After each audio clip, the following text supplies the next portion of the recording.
Trailer చూశాను bro. అసలుకి వెంకటేష్ గారి నుంచి సినిమాలు రావడం చాలా తక్కువ అయిపోయింది అనమాట. అసలు ఒకప్పుడు వెంకటేష్ అంటే ఫ్యామిలీ ఆడియన్స్కి ఫుల్ కనెక్ట్ అయిపోయేది. ఇప్పుడు ఆయన ఏంటంటే గ్యాప్ తీసుకోవడం కొద్దిగా బాధాకర విషయం. అలాగే నాగార్జున గారు కానీ గ్యాప్ తీసుకోవడం కొద్దిగా బాధాకర విషయం. కానీ వీళ్ళిద్దరు కలిసి వస్తున్నారు. అదే సంక్రాంతికి రావడం వల్ల కొద్దిగా ఏంటంటే చూడాలి అని ఉంటుంది కదా. ఈ గుంటూరు గారం, ఈ హనుమాన్ ఇలా, ఈగలు ఇలా ఉండడం వల్ల కొద్దిగా మైనస్ అవుతుంది. కొద్దిగా ఒక వారం వెనకాల వస్తే మాత్రం సైంధవ్కి మంచి బజ్ ఉంటుంది. అలాగే ఏంటంటే వెంకటేష్ గారికి క్యారెక్టర్లు మనం లాస్ట్ టైం చూసాం నారప్ప. అసలు అన్ఎక్స్పెక్టెడ్ క్యారెక్టర్ అది. అసలుకి వెంకటేష్ గారు అలా చేశారా అని మనకే భయం వేసింది అనమాట చూసినప్పుడు. అది కూడా మైనస్ పాయింట్ ఏంటంటే ఓటీటీలో వదిలారు, థియేటర్లోకి వదలరు. ఇది మాత్రం ఖచ్చితంగా సినిమా ఆడుతుంది బై, వర్కౌట్ అవుతుంది బ్రో. లాస్ట్ టైం మనం తులసిలో కానీ చూసాం కదా, చిన్న బాబుది ఆ సెంటిమెంట్. వెంకటేష్ గారికి సెంటిమెంట్ చెప్పాల్సిన అవసరం లేదు బ్రో.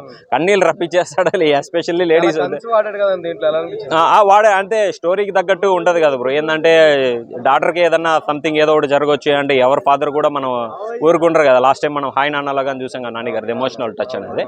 వెంకటేష్ గారికి అయితే ఇది ఒక మంచి బ్లాక్ బస్టర్ అవ్వచ్చు అని చెప్పొచ్చు.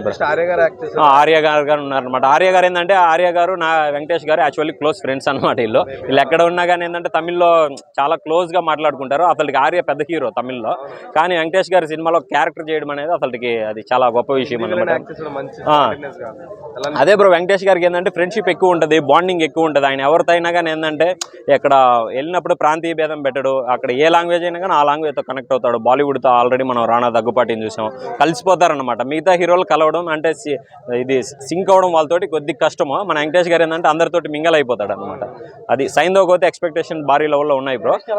డైరెక్షన్ అయితే పీక్స్ అనే చెప్పొచ్చు బ్రో. ఏంటంటే నారప్ప నుంచి తర్వాత వెంకటేష్ గారు ఏంటంటే కథల మీద కొద్దిగా ఫోకస్ పెడుతున్నాడు అనమాట. కొట్టాలని కంటెంట్తో వస్తున్నాడు అనమాట. బజ్ అదేం థియేటర్లో వదలలే కదా. అది ఆల్రెడీ మనకి షూటింగ్ జరిగేటప్పుడే చెప్పారనమాట. ఇది కొద్దిగా వల్గర్గా ఉంటాయని. ఇదేది మనకి చెప్పి చేసిందే కాబట్టి అదేంటంటే ఎవరన్నా దాన్ని ఇష్టపడే వాళ్ళు ఉంటారనమాట. ఈ B class, C class audience ఉంటారు కదా, దాన్ని ఇష్టపడే వాళ్ళు ఉంటారు. ముందే చెప్పడం వల్ల ఏమైందంటే సర్టైన్ ఆడియన్స్ దానికి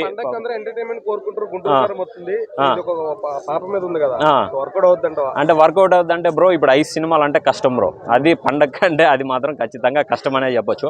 ఇప్పుడు గుంటూరు గారం 1 గంటకి బెనిఫిట్ షో కానీ సెమీ హిట్ అని ఊరక టాక్ వస్తేనే చాలు. ఇంకా మిగతా థియేటర్లో వాళ్ళు బొమ్మ వేసుకోవాలన్నా కానీ భయపడతారనమాట. అలా ఉంటది.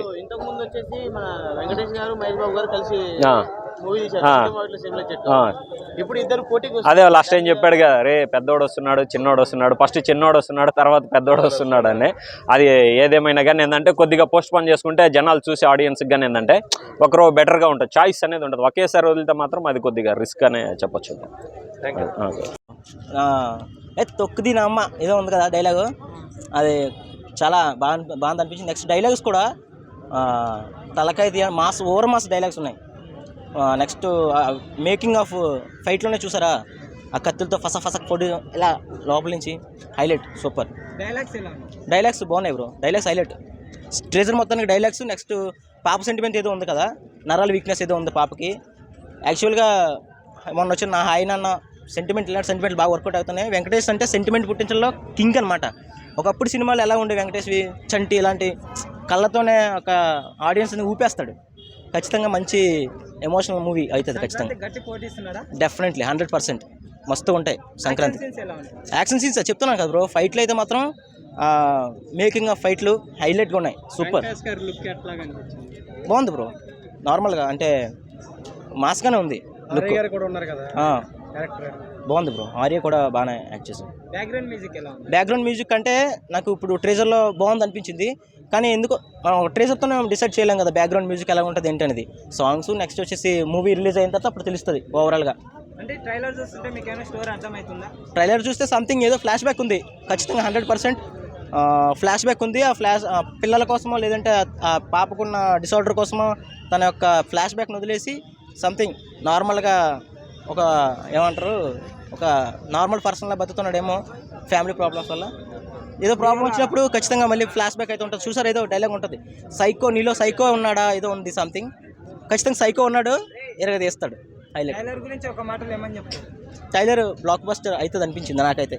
నా ఒక్క ఒపీనియన్, మూవీ మంచి బ్లాక్ బస్టర్ ఎమోషనల్ మూవీ అవుతుంది 100% షూర్.